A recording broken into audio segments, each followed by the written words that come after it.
Hey, yay, yay, yay, yay, yay, yay, yay, yo. Hello, hello, hello.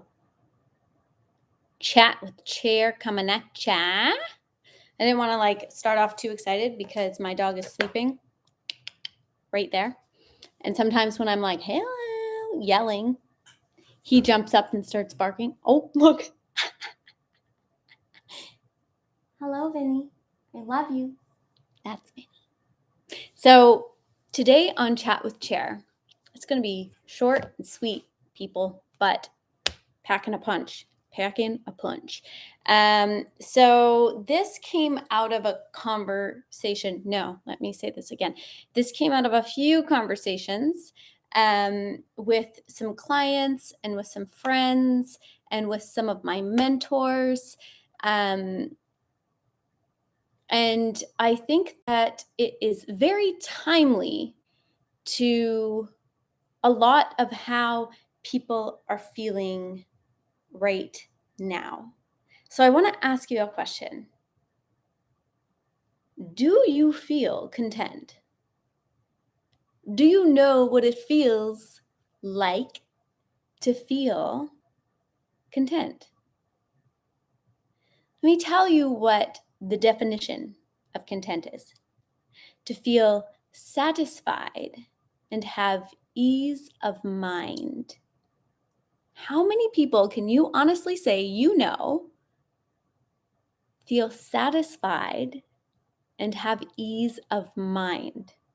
So, have you ever been in that place where you're like super freaking hungry? All you can think about is food and what you're going to eat. And like you literally cannot think of anything else. And God forbid anybody talks to you because you might bite their head off. I think we've all been there. So, there's the other side of that coin where you have been fed and you feel satisfied. Your mind is no longer racing. You feel at ease, hopefully not overfull. You feel at ease, you feel satisfied. And I feel that right now, not a whole lot of people are feeling satisfied or having that ease of mind, feeling content with where they are. And yet, it is one of the most beautiful places to be in. And trust me, folks, if you do not know me personally, I am a big dreamer. I love to dream. I love to have goals in front of me. I love to be working towards more and achievement and pushing myself. What are the possibilities of life and me growing into areas of discomfort and stretching myself? But there is a really beautiful fine line in there where you can be doing that and you can feel content at the same time. And I think that that is actually a superpower that I have honed, that I have learned, that I have practiced in my life. And part of doing that is actually the willingness to feel the different emotions that come in the midst of it. One of the greatest things that steals our ability to be content is comparison. And how often are we living in a place of comparison? Now, this is the definition of comparison. Looking at two or more, typically we think, right, ourselves compared to someone else, what we have compared to someone else's life. All of a sudden we can be content until we see what somebody else has. And then we're like, well, wait, but I want that instead. They have the bigger house. They have the bigger boat. They have the better husband. They have the more obedient children, right? And we start to compare, which leaves us, I don't know who said this or where I heard this or whatever. I didn't make it up. When you compare, you go into despair.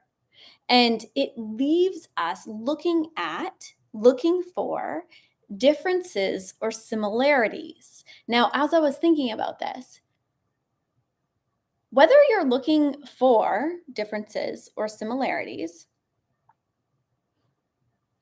both of them leave you in a place of feeling either less than or better than.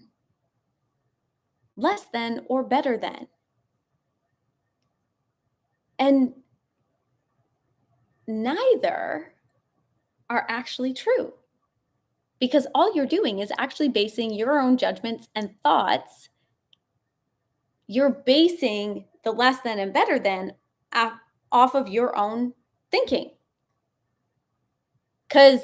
And the way I know this to be true is other people, they may think that they're better off than I am, but I think I'm better off than they are. So who's right and who's wrong? Nobody, but we base it off of our own understanding, our own perspectives, our own experiences and thoughts and opinions that we have through the lens that we look through.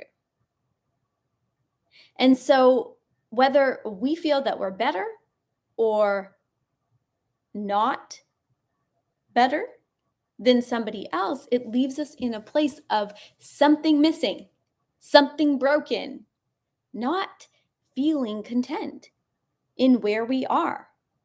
And when we think of comparison, we often are thinking about others. But I want to ask you a question. How many of you have been comparing where you are now, today, with where you were 3 years ago? With where you thought you would be now, today? And all you want to do is get back to where you were. And it leaves you in a place feeling very discontent, unsatisfied, and definitely not at ease in your mind. We think about what we have lost, what we no longer have, what the world looked like, what your world looked like before the pandemic.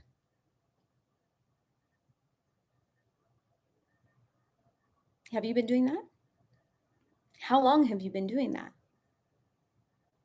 Does that leave you feeling content? No.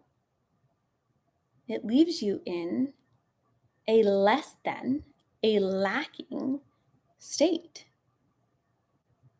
And so the way that we shift, the simple way that we shift, and remember, our brain has neural pathways. They have like these little grooves that our brain just likes to think the same way over and over and over and over and over and over and over and over and over and over and over again. No matter how much it's hurting us, our brain likes to stay efficient. Thank you, brain. And so we have to consciously decide to start to grab that steering wheel and turn it a different direction. We have to direct our mind, or our mind will direct us. That pre-program will direct us. And the way we shift from comparison into contentment is looking at keeping our eyes not on everything out here, everyone out here, the past, the future. No, just right here, me, right now. And deciding to start looking for the beauty that's in front of us. And I can tell you that you can find beauty in all of it, even in the moments of pain. I know that because I have experienced many moments of pain and loss and grief. It doesn't mean you don't feel it. You do, and it sucks. It's hard. But when you begin to set your mind and set your eyes to find the beauty, you will find it, and you will be content in that moment. So whatever you set your mind to find, you will find. Whatever your mind is set to, you will find it. It's part of our brain's wiring, the reticular activating system. Look it up. Whatever you ask your brain to find, it goes to work to find it. It's like a dog and a bone. What have you been looking for? What have you been looking at? What have you been finding? What lens do you look through? The lens of comparison? The lens of contentment? The lens of love or the lens of fear? We get to choose. I'm not saying it's easy, but it gets easier. The more we choose, the easier it gets.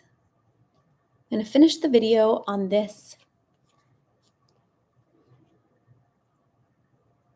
It's a great little lesson.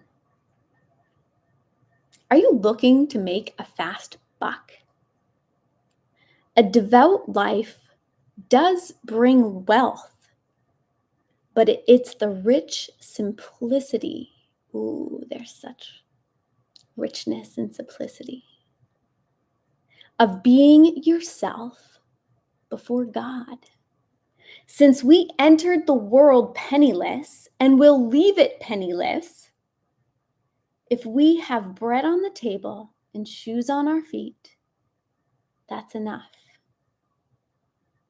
But if it's only money these leaders are after, if it's only money that you are after, you will self-destruct in no time. Lust for money brings trouble and nothing but trouble. Going down that path, some lose their footing in faith, in love, completely, and live to regret it bitterly ever after. I am not saying that money is bad. I like money. I like having lots of money. It can be so fun. But that is not the thing that I seek the most. It's a byproduct of seeking what's most important. And so what have your eyes been looking at? What is the lens that you have been wearing? Do you have ease of mind? Or do you live in a state of dissatisfaction? I want to challenge you. Begin looking for the beauty within the moment that you are in. And if you set your mind to find it, and you consistently set your mind to find it, you will find it, and you will find yourself to be living in a space of peace and ease and contentment. And with that, I send you my love and my light, and I thank you for being here. Have an amazing, beautiful day.